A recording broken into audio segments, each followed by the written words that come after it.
बिस्मिल्लाहिर्रहमानिर्रहीम अस्सलाम वालेकुम नाजरीन। जिस दौर से हम गुजर रहे हैं और जैसे हालात हम देख रहे हैं, शायद हमारी नस्लों ने भी ऐसे हालात ना देखे हों। और साल 2024 जंगों का साल होने वाला है और जो कुछ हमें दिख रहा है और जैसी रिपोर्ट्स निकलकर सामने आ रही हैं, अगर हम उनको मद्देनजर रखें तो हमें ये पता चलता है कि आने वाले कुछ ही दिनों तक ये सारा का सारा खिता खून से नहला दिया जाएगा। थंबनेल के अंदर मैंने एक फिक्रा लिखा है और मैंने ये कहा है कि सोमाली कज़ाक इस वक्त फलस्तीन की जंग के अंदर कूद पड़े हैं। अब इस फिक्रे को आपने अपने जहनों के अंदर बिठा के रखना है, क्योंकि इन सोमाली कज़ाकों की वजह से वर्ल्ड वार 3 छिड़ सकती है। खैर, यूक्रेन का आप तमाम लोगों को पता है कि वो जंग हार चुका है, क्योंकि अमेरिका ने उसका साथ छोड़ दिया है। और अगर अमेरिका यूक्रेन का साथ ना भी छोड़ता, फिर भी यूक्रेन ने ये जंग हार जानी थी। और जो कुछ रशिया यूक्रेन वार के दौरान हमें देखने को मिला, उससे हमें यही लग रहा था कि शायद रशिया अमेरिका के ऊपर न्यूक्लियर अटैक कर दे और शायद यही जंग वर्ल्ड वार 3 के अंदर तब्दील हो जाए, लेकिन ऐसा नहीं हुआ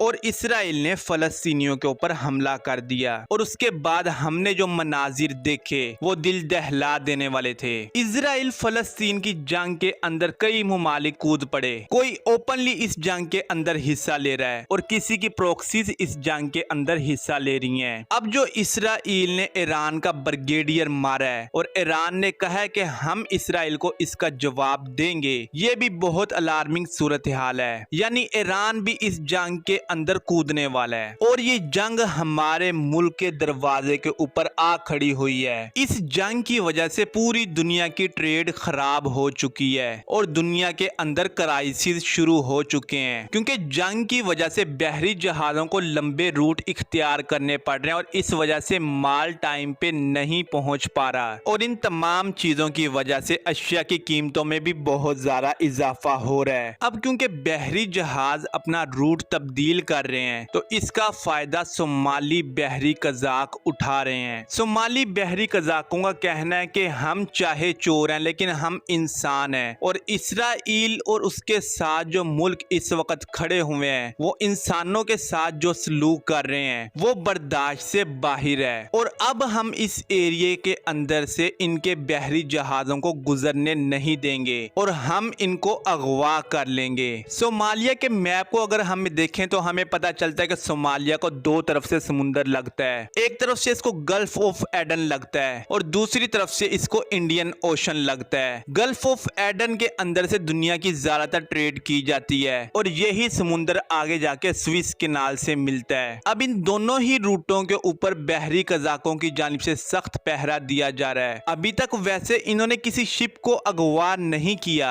लेकिन इनकी एक्टिविटीज से पता चलता है कि अनकरीब ये किसी शिप को अगवा कर लेंगे। अब अजीबो गरीब किस्म की जो बात निकलकर सामने आई है, जिसने दुनिया को हैरान कर दिया है। बाय द वे, दुनिया तो हैरान हो चुकी है, लेकिन इस खबर को बाहर नहीं आने दिया जा रहा, क्योंकि ये इंसानियत का मामला है। खैर, सोमाली कज़ाकों का कहना है कि इस बार जो हम बहरी जहाज अगवा करेंगे, उसके बदले में हम तावान नहीं मांगेंगे, बल्कि फौरन उस बहरी जहाज को नजरे आतिश कर देंगे। और जब ऐसा होगा तो आप तमाम लोग जानते हैं कि कितना नुकसान होगा। और आज आप मेरी बात लिख के रख लीजिएगा, कोरोना आप तमाम लोगों ने देखा है, आप लोगों ने इंसानियत को दम तोड़ते हुए देखा है, आपने खुद को घरों के अंदर जेलों की तरह बंद होते हुए देखा है। लेकिन अब जो होने जा रहा है, आप घरों के अंदर बंद नहीं होंगे, लेकिन जो क्राइसिस आने वाला है उसके हालात कोरोना से बदतर होंगे। हर चीज की कीमतें आसमान पर पहुंच जाएंगी, खास तौर पे पेट्रोलियम मसनूआत की, और ये चीज पूरी दुनिया को इफेक्ट करेगी। अब जो कुछ हमारे सामने आ रहा है और जो जो जंगें हमारे सर पर खड़ी हैं, उसके ऊपर मैं एक अलहदा से वीडियो बनाने वाला हूं, जिससे आपको ये पता चलेगा कि कौन कौन से मुल्क जंग के अंदर कूदने वाले हैं और कौन कौन सा खिता जलने वाला है और हम तमाम लोगों के साथ क्या होने वाला है। आप लोगों ने नोट किया होगा कि मैं ज्यादातर ऐसे टॉपिक्स को कवर करता हूं जो कि अनदेखे अनसुने होते हैं। मैं आपको अंदर की खबरें फराहम करता हूं, मैं आपको वो बताता हूं जो रिपोर्ट किसी के पास मौजूद नहीं होती। उसकी वजह यह है कि बाकी तमाम लोग तो आपको वो खबरें फराहम करें जो कि दुनिया देख रही है और न्यूज एजेंसीज छाप रही है, लेकिन आपको वो भी तो पता होना चाहिए जो कि अंदर की खबरें हैं, जो कि आप तमाम लोगों के लिए बहुत जरूरी हैं। और शुक्र अल्हम्दुलिल्लाह, जो भी हम आज से पहले खबरें ब्रेक ब्रेक करते रहे और तमाम आपने सच साबित होती हुई देखी हैं। न्यूज एजेंसी की खबर उठाकर उसको ब्रेक कर देना कोई बड़ी बात नहीं है। मेरे नजदीक बड़ी बात वो है कि आप वो खबर ब्रेक करें, वो चीजें बताएं जो कि किसी को भी ना पता हो। खैर, अगर आप मजीद ऐसी वीडियोस देखना चाहते हैं और पर्दे के पीछे क्या चल रहा है वो जानना चाहते हैं तो आप लाजमी इस चैनल को सब्सक्राइब कर लीजिएगा। मिलते हैं अगली वीडियो में, तब तक के लिए अल्लाह हाफिज।